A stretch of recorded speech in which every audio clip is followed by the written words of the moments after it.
tales for dark nights.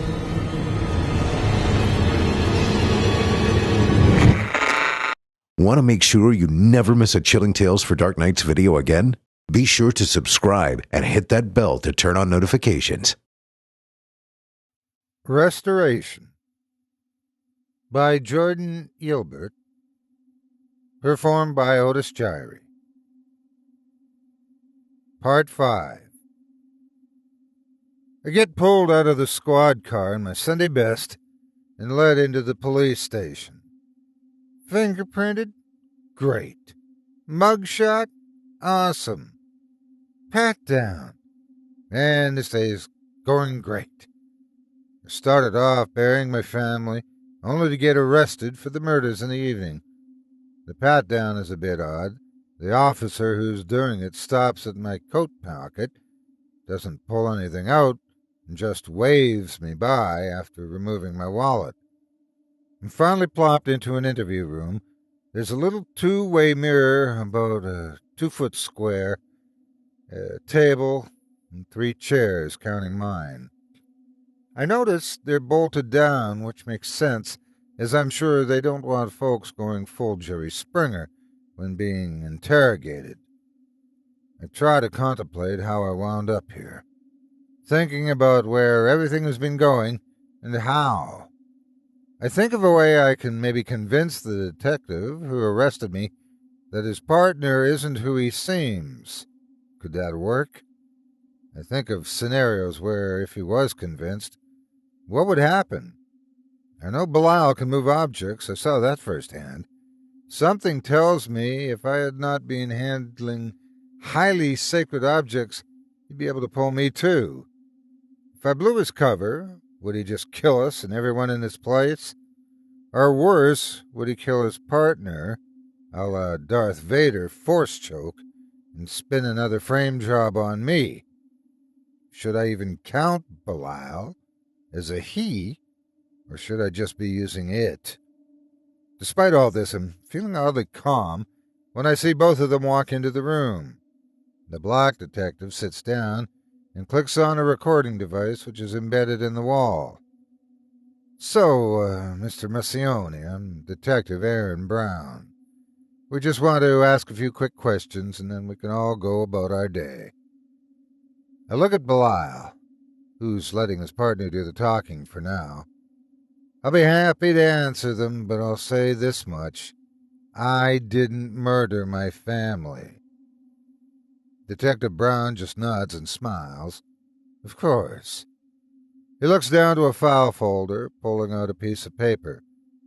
So, the day of the events concerning your family's tragic demise, where were you?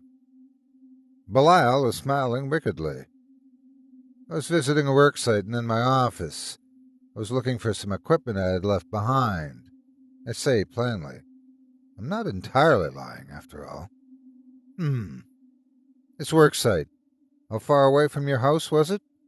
Detective Brown continues. About an hour, I say simply. And why, in the middle of the night, did you feel the need to check for this equipment? Why couldn't it wait until morning? I did not have a decent answer for this, and I tried to think of something that wouldn't immediately put both Belial and Detective Brown at immediate odds with me. I wanted to try and survive this interview without being in jail, which seemed unlikely at this point. Well, your demon-possessed partner over there sent me off to get an unholy object, or else he was going to slaughter my entire family. Well, truthful, probably would make him think I'm fucking around with him. Despite that being the truth, I decided to try to stick to my lie. I was afraid it might get stolen. It was pretty expensive. Well, that makes sense. What piece of equipment was it, if you don't mind me asking? Of all the cops in all the world, I get the one competent bastard that can smell bullshit from a mile away, don't I? Remember, folks, get your lies straight before you're in the hot seat. It was a sandblaster, fairly large one. At least a couple of grand, right, for that, right? Wouldn't look too good on the old expense report if it went missing, the very accurate detective asks. I nod, and I have a good idea where he's going with this line of questioning, but I'm hoping we don't get there. This job was on Monday and Tuesday, about 2 weeks ago, right? I nod. That's very interesting. Bilal now interjects. Why's that interesting, Aaron? Detective Brown looks to me now. Feel free to explain why I find that interesting, Mr. Marcioni. Because my schedule at the office don't say I had a job that day. I admit, hoping some honesty can be appreciated. The detective bangs his pen on the table 3 times. We have a winner. He leans over to me, getting uncomfortably close over the table. Your usual crew also doesn't say you had a job. I say what I'm about to say, knowing I'm going to start treading some deep water. There was a job, but the client preferred to be non-public. Non-public. Detective Brown's playful smile fades quickly. You know, every time I get a prick like you, one of these I can't be culpable if I don't know what happened assholes, you always have another word for it. Confidential, on the down low, under the table, discreet, exclusive. But non-public? Well, that's a nice way of putting, my client is probably dealing with some criminal shit I don't want to know about. The detective leans back in his chair. What do you say, Mr. Marcioni? Am I in the ballpark? I'm quiet now, waiting. I glance to Belial and catch his shit-eating grin. I'm starting to sweat, and there's nothing I can do to stop myself. We had some forensic accounting done on your business, Mr. Marcioni. Pretty preliminary stuff, you know. He leans over toward Belial. It should have gone under about a year ago, or at the very least, you should have fired someone. Belial now interjects. Now, dealing a few jobs under the table here and there isn't a big deal, but $100,000? It's a shitload extra stuffed into your accounts, Detective Brown says slyly. I look to Belial. That's not how much I have in my business, at least not in the bank. Timothy's case was the biggest score I had in months, and this year the under-the-table stuff didn't come close to making up the difference. Not between all the expenses, equipment, and so on I had to pay. Did Belial do something? I literally have no idea what you're talking about. So you don't know where payment of over 30 grand came from in the past month? Say the cash we found in an envelope with a thank you letter that wasn't on your books, but was definitely a payment. Such a nice letter, too. Must have done him a hell of a favor. Admittedly, he had me there. With everything going the way it was, I never had time to properly handle the cash I got from Timothy's job. Normally, I'd make sure to pay out a bonus or two, buy some equipment, pay off some bills, and always do it with the under-the-table cash. I suddenly had an epiphany, because maybe Belial didn't do anything but crunching the numbers of what I had done that year. I did have 2 cleanups, but they weren't as high profile, but they did overpay. I'm sweating more as I think about whether or not I am a good person after all. Here I am thinking about how my money laundering didn't go over so well, and I think the average kid dealing weed on the street corner could do a better job. That accounts for this year alone, and our guys are sifting through your books as we speak, and we keep finding gaps and payments and bills paid that never should be paid. Detective Brown cracks his knuckles. And somehow I don't think your non-public clients would appreciate us digging through their dirty laundry. Might get ugly for you, especially if you're on the outside. That's the stick. Now this guy's going to give me a carrot. Of course, we could just skip all that, if you can tell me, honestly, what happened to your wife and kids? Why the doorknobs were found removed, and why the windows were nailed shut. I'm quiet while I think of a way out, but then I hear Bilal's human voice. "Aaron, why don't you step out, have a coffee? I'll turn that thing off and I'll have a word or two with him." Detective Brown looks to Bilal. "Ben," he clicks off the recorder, "I can't have another charge against you for roughing someone up during interrogation." Bilal just nods. "It's okay, Aaron. Just step out for a second. It'll be fine." Detective Brown stands up and leaves the room.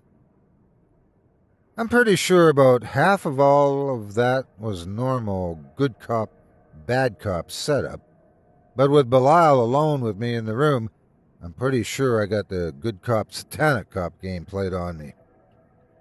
Bilal wheezes in his normal voice. "That was dull. Boring, wasn't it?" He leans back in his chair. "Do they still do the chair here? Or just lethal injection?"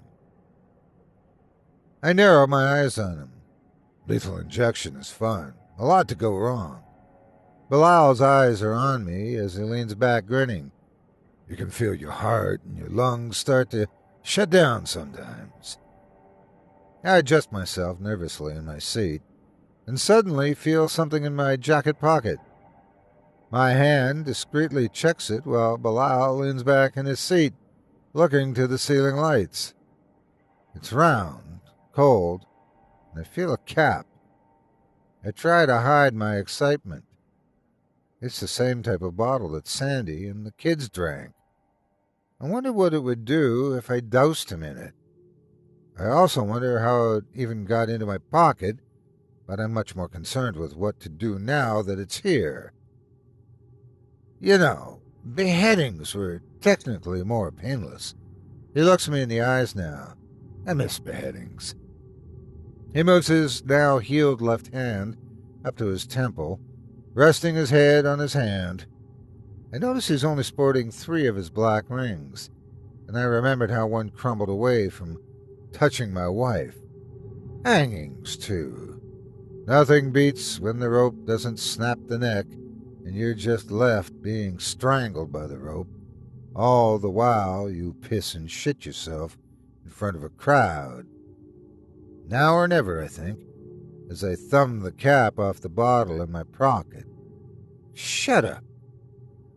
Bilal's gaze shifts slightly. "What if I don't, Red Fred?" I remember what my mother used to say whenever she felt she was dealing with things possessed in the house. Normally it was a dryer on the fritz, or a bird that somehow managed to get into the house. But the phrase rang pretty clear in my head for some reason the second the bottle was opened in my pocket. I hoped I wasn't going to look like a complete moron if this didn't work.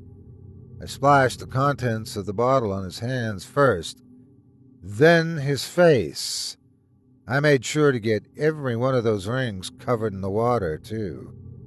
While I did this, I shouted, "In the name of Jesus Christ, get thee behind me." Steam erupted from his rings, and he gasped suddenly in intense pain. He chokes as he inhales the rising steam from his hand.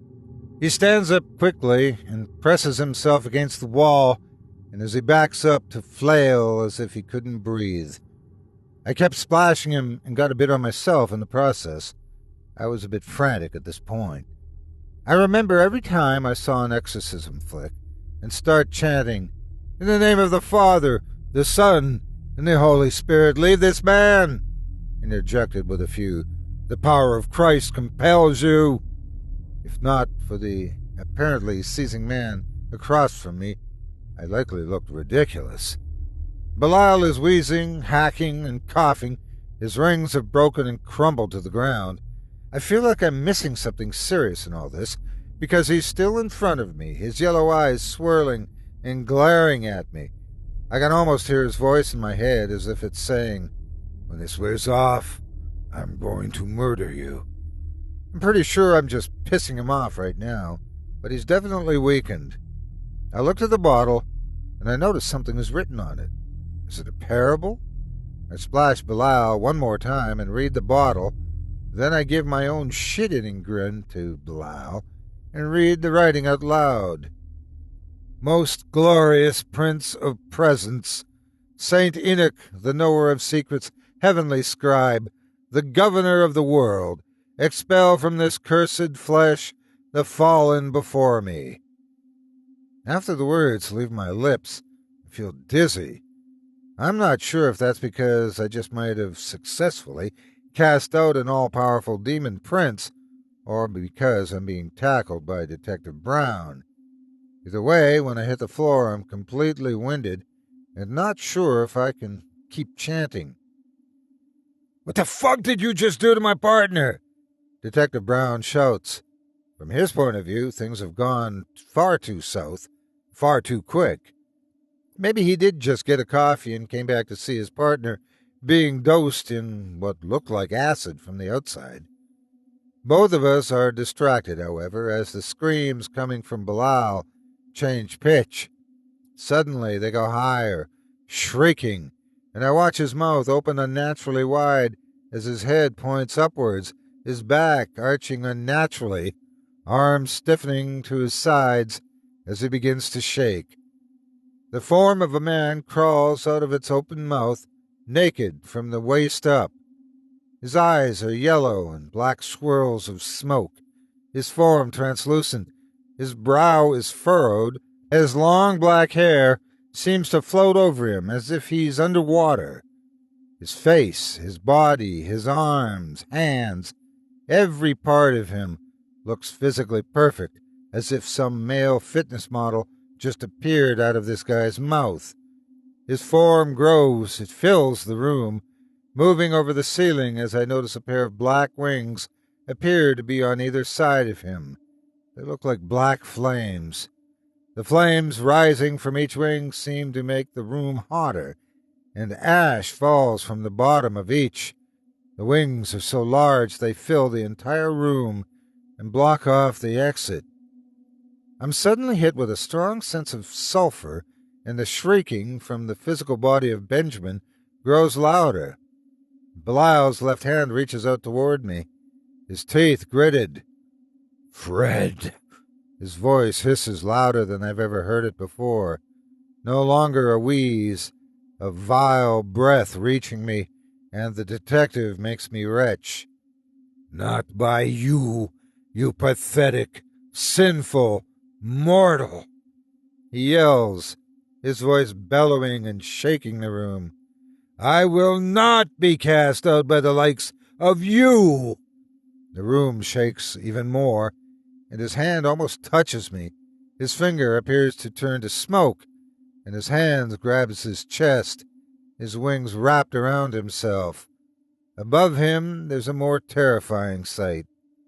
A spear pierces through him from above, again translucent. A massive hand holds the spear.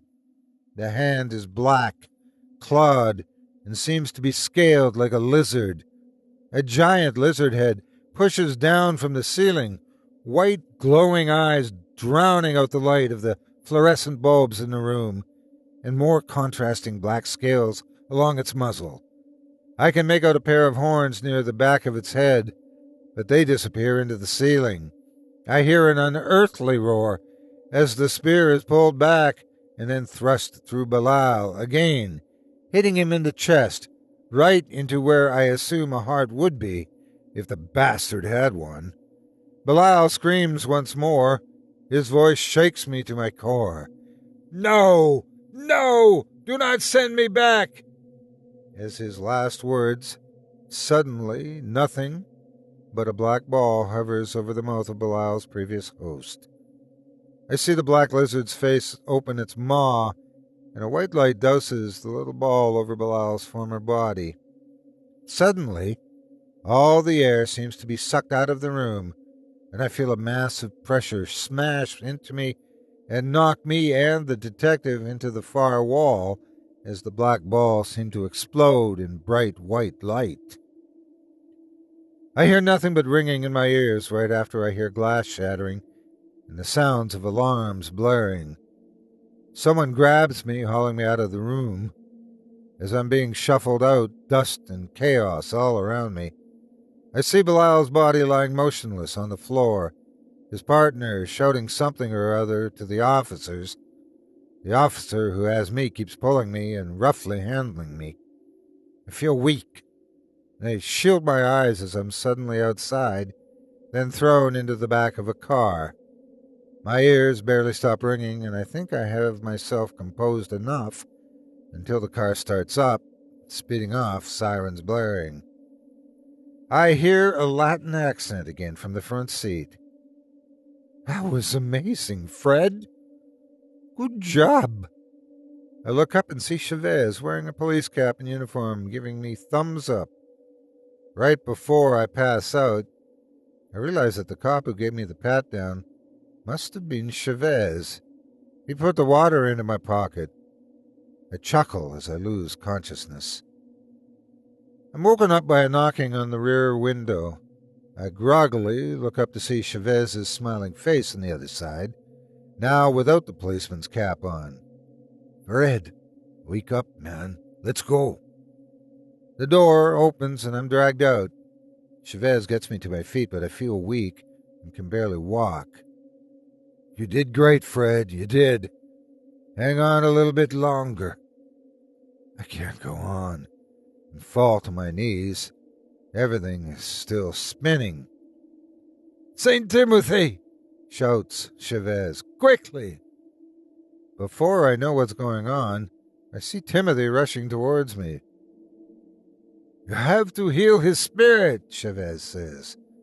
The exorcism took a toll on him. Jorge, I don't know how. I hear Timothy admit. Chavez grabs Timothy's hand and places it on my forehead. Ask your grandmother. Timothy then takes a break, and suddenly I feel, better. I blink my eyes clear and start to get up off my knees. By the time I'm standing, I look to Timothy in front of me, still wearing his trench coat, looking at his hand curiously. Chavez is thrilled. I told you, Belial's interference wasn't enough to weaken the gift passed on.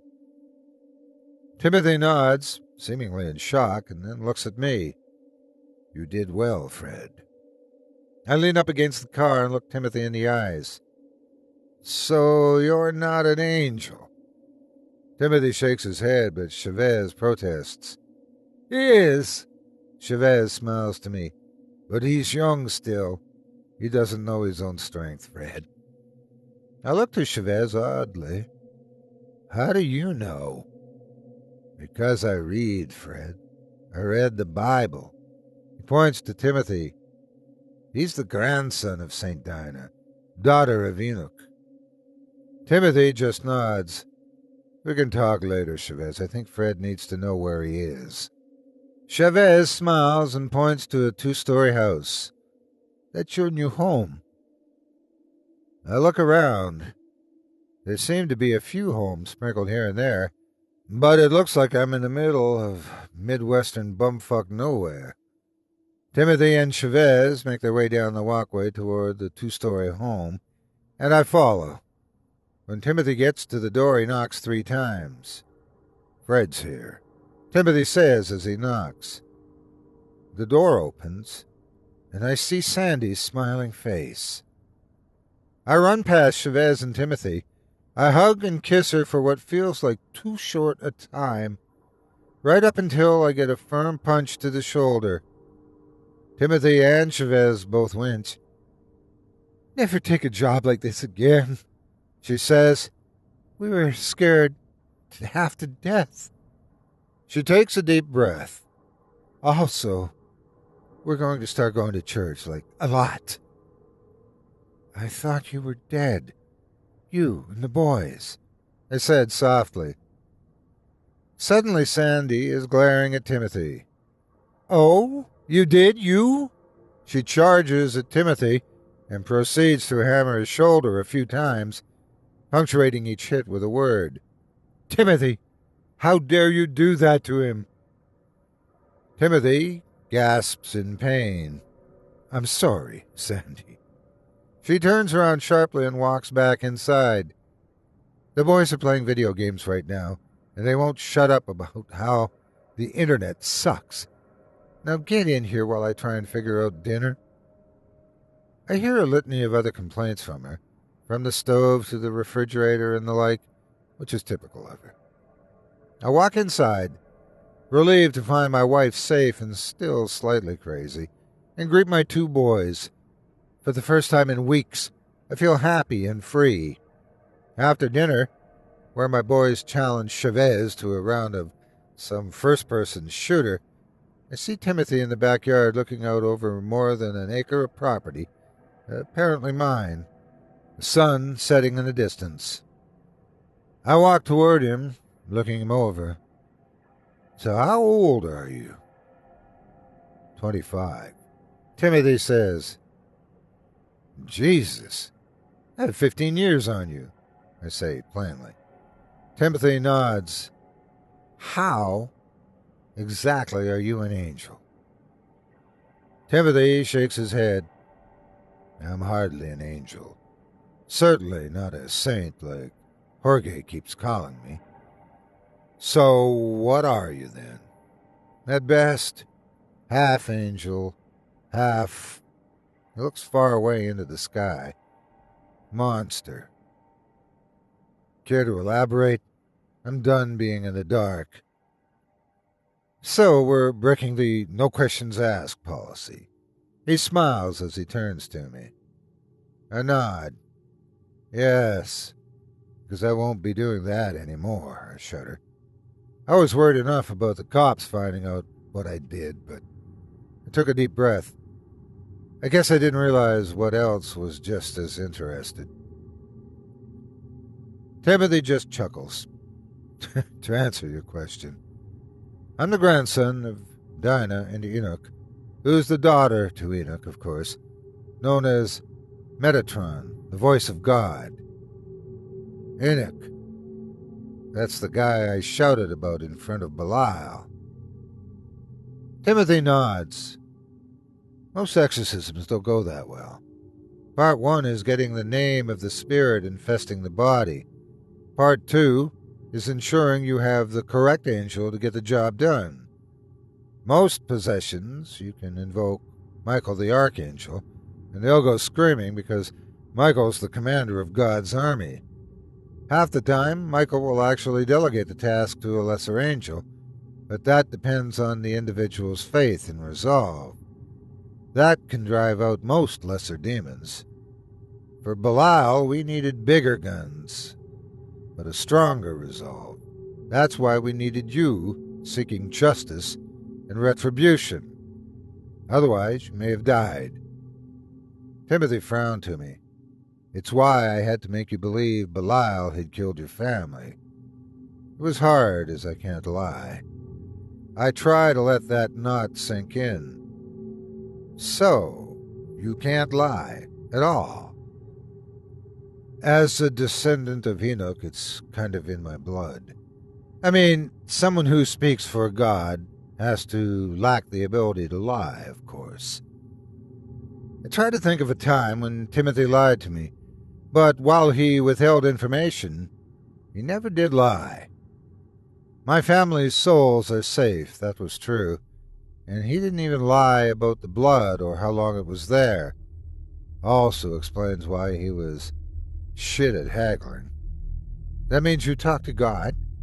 The Mellotron speaks for God, right? Timothy sighs and shakes his head.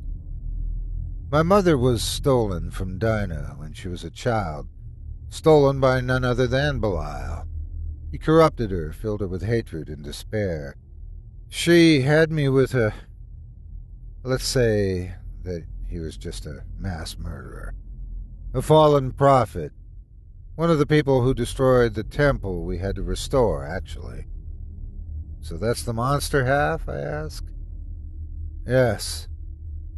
Timothy places his hands in his pockets. My mother left me alone with my father, so I never learned what she knew. I never even met her. He takes a deep breath. One day I ran away from him and found the entrance to the Guardian Temple. The only thing that comes naturally is my ability to do this, he said with an outstretched hand, as a pair of doors appeared in the yard out of nowhere. I look, and inside, now well lit, is the room I was so used to working in, but had no desire to visit again.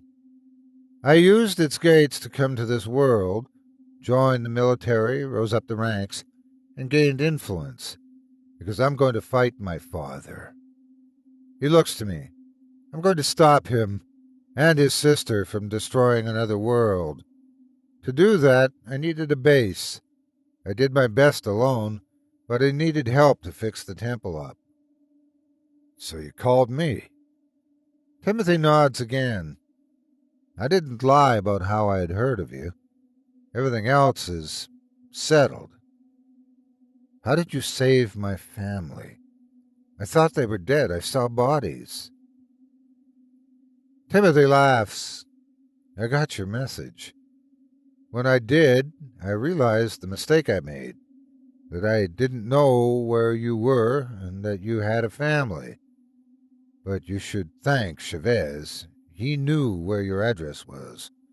From there, I was able to will the gates to open. I had just opened them in the basement and found your family there. Sandy's quite the smart woman, by the way. She had soaked towels and sheets and shoved them under the doors, windows, and was doing her best to hide under a soaked blanket. She was shocked to see a pair of doors appear out of nowhere, but she ran in regardless, taking the kids. He sighed. From there, I was able to substitute some corpses, and Chavez and I figured out a way for you to defeat Belial. I raised an eyebrow. Why couldn't you defeat him? Timothy's smile weakened as he looked at my new house. I was afraid. He kicks the dirt, slightly, frustrated.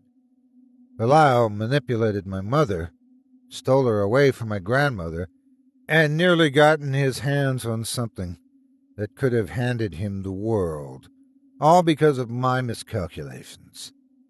He's older and more powerful than anything I'm likely to ever face or be. So it's like you thought in the car. Your guardian angel is kind of a... He grins at me a bit. Pussy. Like I thought, I said, bewildered. Mind reading is a simple trick if you're part angel, apparently. Why me? Honestly, Timothy said, some amusement in his voice. Belial, at his core, is a follower of Lucifer. Like his master, he's most vulnerable when he thinks he's won the day. So, me thinking he killed my family, and him tormenting me was him, boasting? Timothy nods. Pride comes before the fall, always. I shake my head. So, I get why I helped, but you couldn't call in reinforcements for a thing like Belial? Timothy's smile falls. Fred, I am the reinforcements. I felt my stomach fall a bit. What do you mean? Timothy looks to the temple entrance in front of us. Angels existed on this plane because God needs them to perform his miracles. God, while omnipresent, is also omniabsent. The angels serve his desires, and he directs them from time to time. He looks to me. Think of it as if every time God blinks, a few hundred years pass. He can only invoke his will directly from time to time, when directly called upon by someone of extremely strong faith. I look to the temple doors again. So that temple, the Guardian Temple, where God's angels amassed to coordinate his will, chose prophets, create miracles, led by the Metatron. I recall the blood I had to clean up. So wait, you mean they're gone? murdered by what is, in essence, my aunt and father. I'm all that's left, and I'm trying to rebuild. So, for now, we need to lean on the resolve and faith of mortals like you. He smiled at me. But now I don't feel so helpless. I feel like there's a chance, however small. Timothy looks at the open gates with a faraway gaze.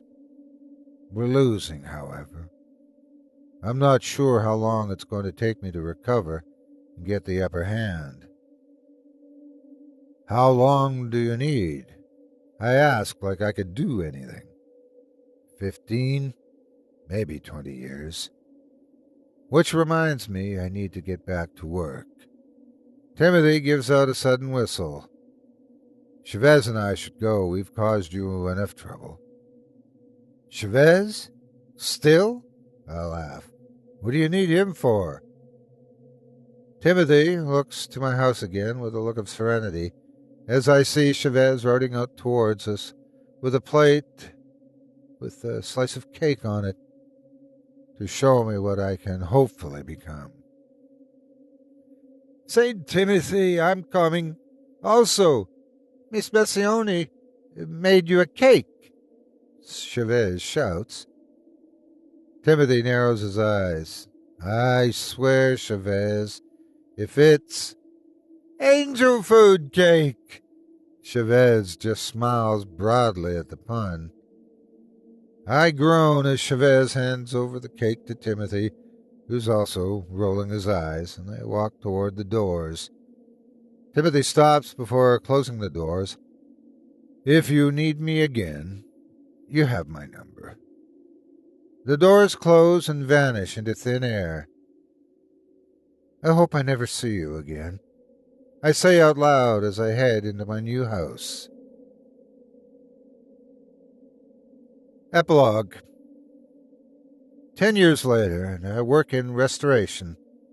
On the weekends, my new crew and I check out churches in need of repair and, free of charge, work on restoring their stonework. We do it as a charity. Nothing but the raw materials are paid for. Usually, the priest takes up a collection via the old-school plates, or we get it done by a crowdfunding website. The new guy, Devlin, is on the second floor of this church overlooking the center aisle, checking out a stone pillar in bad shape. Fred, this thing can't be secured. We're going to have to get some temporary supports for the roof and literally rebuild it from the ground up. Knock out the old, bring in a new one, whole 9 yards. Padre's not going to be happy. Devin shouts down, you can pray for it to be fixed, but unless God sends mason angels, it ain't happening. Ask, and ye shall receive.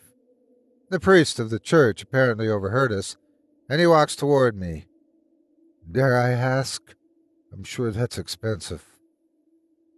I nod. I'll get a quote together for you, and we'll see what we can do, Father. He nods, and I'll call my insurance company after I pray to God to help me through the customer support robots. Priests all have terrible jokes, by the way. Something you learn when working in multiple churches. My tinnitus kicks in, which I've had for the past 10 years. I wish it was the normal sort where you hear a high-pitched ringing.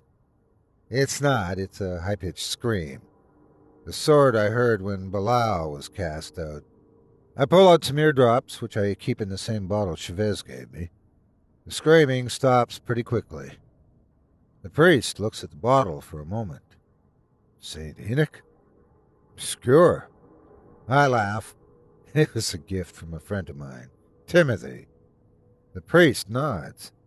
Ah, that makes sense that he's named Timothy. I looked at the priest oddly.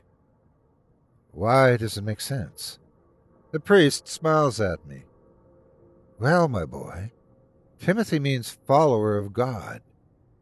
I smile and nod. Yeah, that's him. One of the nuns runs up to us. Father, something is happening on the news in Jerusalem. The priest turns and follows her. I follow out of my newfound curiosity. We all head into a back room with a television in it. Two other nuns are inside, glued to the TV. It looks like an overhead shot of destroyed streets, and the headline reads, "Terror in the Holy Land." I see a little I-24 logo in the corner. Never heard of that channel before, personally. I'm sure it's just hyperbole, sisters. The priest starts. The camera pans down to a group of 5 people. 3 of the group look like they're wearing a uniform of sorts. 2 of the women, both blonde, the man is bald. They're wearing white long sleeves with black vests and matching black pants. Another man is seen next to them, and it's hard to make out what he's wearing. It's red and brown and black, and I swear he could have been wearing a cape or something. Short white hair on his head. The largest figure of the 5 looks like a massive man with long white hair braided down their left side, while the right side of their head seems to be shaved completely. The larger man wears what looks like a white full-plate armor and a white cape with a blue accent inside of it. Suddenly, the bald guy cracks his fingers, and fire spews forth from his hands like he has a flamethrower under each palm. One of the sisters watching screams, and the priest tries to comfort her. The anchorman on the TV feed chimes in. It looks like they have some kind of advanced weapons system, and it seems attack helicopters and being called in. Oh my God! The camera shakily changes as the white figure is suddenly in the air, and a pair of white wings have unfolded from behind. In an instant, suddenly, something springs from the angel's back, lands on its hand, and smashes into the helicopter, destroying it in an explosion of fire before the figure flaps their wings again, blasting the debris away and diving at the next helicopter, jabbing the object that was pulled out of the helicopter closer to the camera. I lunge for the remote and hit the pause on the TV. Frozen on the screen, it's clearer to see. It's not a man, but an absolute monster of a woman. In her hands is a massive sword, huge and bulky, and yet she seems to wield it without much effort. It looks like there's a blue omega symbol on one of the shoulders of her white armor. I recall what happened to the helicopter as she swung at it, destroyed in a single blow. I remember the bloodstains of the temple as my hellish tinnitus kicks in again. I remember the gash in the floor as I spot the sword on the screen. Mike's voice echoing in my mind. This one looks like one clean cut.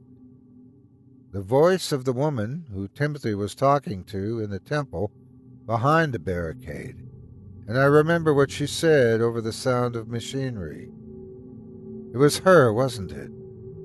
The daughter of Lucifer.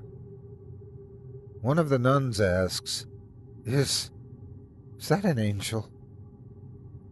My face goes pale as I realize who this is, what she can do, and what she has done. She's here now. The people Timothy is trying to stop. I try to fathom if Timothy has had enough time to get ready, if we have any hope at all. The priest suddenly starts to speak behind us all, and I heard a voice in the midst of the 4 beasts, and I looked, and behold, he points at the screen ominously, his hand shaking, a pale horse, and his name that sat on him was Death, and hell followed with him. Chilling tales for dark nights.